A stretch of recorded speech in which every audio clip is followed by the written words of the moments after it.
안녕하십니까. 사진가 이성일입니다. 이번 시간에는요, 펜탁스 67 그 심도 버튼 있지 않습니까? 우리가 그 피사계 심도라고 그러잖아요. 그 피사계 심도를 보는 버튼, 그 버튼이 어떻게 생겼고, 그리고 또 어디에 있는지, 이 부분에 대한 그 영상을 제가 좀 오늘 제작을 하고 있는데요. 우리가 기존의 그 35mm의 그 심도 버튼의 형태나 아니면 위치를 좀 알아두는 게 좋겠죠?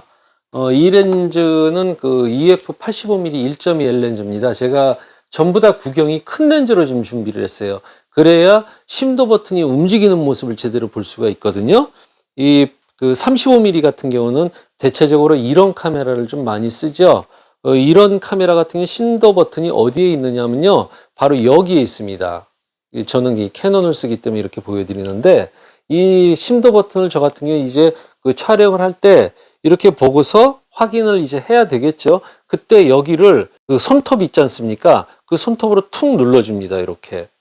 그러면 아주 편해요. 이렇게 그 심도 버튼을 일일이 이렇게 손가락으로 누르려고 하잖아요. 그러면 위치도 틀어지고, 그러고 나서 불편합니다. 이게 상당히. 그래서 요 심도 버튼을 누를 때는 이 손가락을 이렇게 잡으시고, 이 손가락을 여기다 아예 딱 대놓으세요. 그 상태에서 보고 툭 눌러줍니다. 여러분께서는 지금 정확하게 보이시는지 모르겠는데 제가 한번 보여드릴게요. 작동을 한 상태에서 이제 조리개 수치를 이렇게 변화를 주면은 그 심도 버튼이 작동을 하면서 이제 조리개가 이제 변하는 걸 볼 수가 있죠. 그리고 또 하나는 요즘에 그 35mm 그 필름 카메라들을 굉장히 많이 쓰시잖아요. 그 캐논 T90 좀 오래된 모델이지만 상당히 그 카메라가 그 견고하고 그 쓰기가 좋거든요. 그래서 제가 이걸 쓰고 있는데, 이 렌즈, 이 카메라 같은 경우는 이쪽에 달려 있습니다. 요즘이야 이제 인체공학적으로 굉장히 그 물건들을 많이 만들어내기 때문에 사람이 이제 쓰기 편하고, 그래서 위치가 어디냐 그런 것들을 굉장히 계산을 하고 많이 그 연구를 해서 만들어내지만, 예전엔 좀 그런 것들이 좀 떨어졌지 않습니까? 이 카메라만 해도 벌써 생산 중단된 지가 30년이 넘었는데, 그래서 그런지 여기에 있습니다. 그 대신 장점은 또 뭐냐면요. 심도 버튼을 이렇게 딱 눌러 놓잖아요. 고정이 돼요. 그 상태에서 본인이 이 조리개를 이렇게 움직여서 보든지, 아니면 이제 자동 모드로 되어 있을 때는 이렇게 버튼으로 돌려서 이렇게 확인을 하면 됩니다. 이 불편해 보여도 그 어느 정도 이제 그 쓰고 그러면은요, 적응이 돼서 그다지 뭐 불편하다는 거는 못 느껴요. 그렇지만 이 중형들은 좀 달라요. 제 생각에는 그 카메라 회사에서 왜 이렇게 만들었을까 저는 좀 생각을 해봤거든요. 렌즈 구경이 커지고 그러다 보면 이제 가해지는 힘도 강하잖아요. 그럼 카메라 바디에서 제어하기가 좀 힘들지 않았나, 저는 그런 생각이 들어요. 그래서 대체적으로 중형 카메라급들이 딱 되면은요, 위치에 어디에 있느냐면요, 바로 여기에 있습니다. 여기에. 이 보시면은 여기 레바가 하나 달렸죠. 이렇게. 이 레바를 밑으로 당기면은 심도 버튼이 작동을 합니다. 제가 한번 정확하게 보여드릴게요. 자, 보십시오.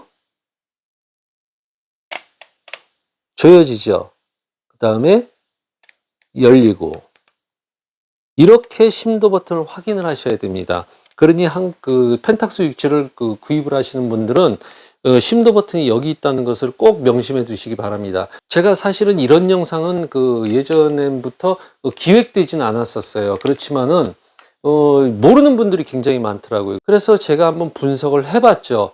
왜 이런 사소한 것까지 모를까 이렇게 생각을 해봤는데, 예전에 비해서요, 지금 중고장터가 굉장히 활성화가 돼가지고 카메라점들에서 구입하는 분들이 그렇게 예전에 비해서 굉장히 숫자가 줄었어요. 카메라점들에서 이제 구입을 하게 되면은 이 물어보면 이런 것들은 기본적으로 알려줍니다. 그리고 또 구입하고 난 다음에 그쪽 업체에서는 이제 판매를 했기 때문에 손님들이 그 알려달라고 하는 부분들은 이제 수시로 자기네들이 알고 그러는 부분은 알려주거든요. 그래서 심도 버튼이 있다는데 이거 어디에 있어요? 그러면 위치를 가르쳐줘요. 그렇지만 이 중고장터에서 하면 무슨 일이 벌어지느냐 하면은, 사실 만나서 카메라 외관 확인하고 작동 확인하고 어디에 뭐 스크래치가 있는지 없는지 이런 거 확인하고 이러다 보면은요, 본인이 만약에 그 심도 버튼에 대해서 모르잖아요. 심도 버튼을 알고 있다면 묻지를 않을 거 아닙니까? 이렇게 묻지 않는 이상에는 상대방이 알려줄 수가 없어요. 그럼 그 많은 거를 어떻게 다 알려줍니까? 그리고 먼저 사용하시던 분들도 이런 것들에 대해서 만약에 모르고 있거나 아니면 사용을 해보질 않으면은 경험이 없기 때문에 이 심도 버튼이 본인도 어디에 있는지를 몰라요. 왜? 써보질 않았기 때문에. 그만큼 해본 거하고 해보지 않은 건 굉장히 중요합니다. 그러니 이런 심도 버튼 하나도 우리가 사소하게 넘길 일은 아니에요. 제가 이 심도 버튼의 효과에 대해서 사실 여기에서 설명을 해드리고 싶지만은 이 심도 버튼에 대한 효과를 제대로 설명을 하려면요. 그것 또한 영상 한 3, 4편을 제작을 해야 되기 때문에 한 편으로는 안 돼요. 그게 보기보다 난이도가 상당히 높습니다. 왜냐? 들여다보면 까매지기만 하네? 이게 도대체 뭐가 심도라는 거야? 이러거든요. 그러니까 이 심도 버튼에 대해서 설명이 안 돼요. 그래서 제가 이 심도 버튼에 대해서도 나중에 제가 기회가 닿는다면은 한 2, 3편 정도, 만약에 가능한 자세하게 디테일하게 알려드린다 하면은 한 4, 5편 정도를 한번 시리즈로 한번 기획을 해볼까, 이렇게 제가 좀 구상은 지금 하고 있거든요. 심도 버튼을 이제 보시고 난 다음에는 항상 원위치를 좀 시켜놔 주십시오. 왜냐하면요, 갑자기 급하게 촬영을 해야 되는데, 예를 들어서 뭐 16이나 20이 놓은 상태에서 이렇게 딱 들여다보면은요, 깜깜하고 어두워서 초점을 맞출 수가 없거든요. 경험이 많은 사람들은 심도 버튼이 내려갔구나 그러서 탁 올려버리면 그만이지만은, 경험이 많지 않은 사람들이 왜 이렇게 껌껌하지 그러고서 한참을 쳐다보고 뭐 이렇게 해요. 그러다 보면 촬영 찬스 놓치는 거예요. 그러니 심도 버튼을 많이 사용을 해보지 않으신 분, 특히나 이 중형 카메라를 많이 써보지 않으신 분들은 심도 버튼을 이렇게 딱 레바를 내려서 확인을 하잖아요.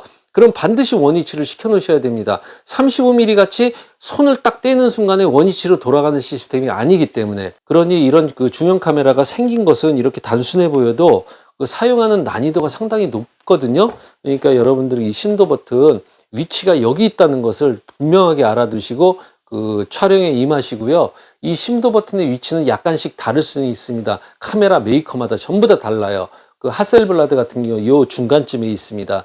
그러니까 이런 심도 버튼 위치를 딱 확인을 해 놓으셨다가, 만약에 심도 버튼을 많이 사용해 보지 않으신 분들이라고 하면은요, 굳이 심도 버튼을 사용하지 않는 상황이라 하더라도 수시로 눌러 보셔야 돼요. 왜냐? 이 심도 버튼을 경험이 많지 않은 사람들은 그냥 까맣게 된다는 것만 생각을 하지, 이게 초점이 맞아 들어가는 범위가 얼마만큼이라는 걸 감을 잡을 수가 없어요. 그러니까 이 수시로 이 심도 버튼을 눌러보는, 이게 습관화가 돼야 됩니다. 굉장히 연구를 많이 하면서 이 심도 버튼을 누르시면 대략 한 6개월, 그렇지 않으면 1년에서 2년 정도는 지나야 이게 어느 정도가 맞아 들어가는구나, 이렇게 생각을 하고요. 이 정도면 어느 정도 조리개 수치면 되겠다는 게 딱 느껴져요. 그 정도가 되려고 하면은요, 한 3년 이상은 해야 될 겁니다. 물론 그 전에 하시는 분들도 있겠죠. 그러나 대체적인 경향으로 봤었을 때 그렇다는 것을 알아두시면은요, 아마 촬영하시는데 도움이 될 것 같습니다. 오늘 영상은 여기서 마치겠습니다. 감사합니다.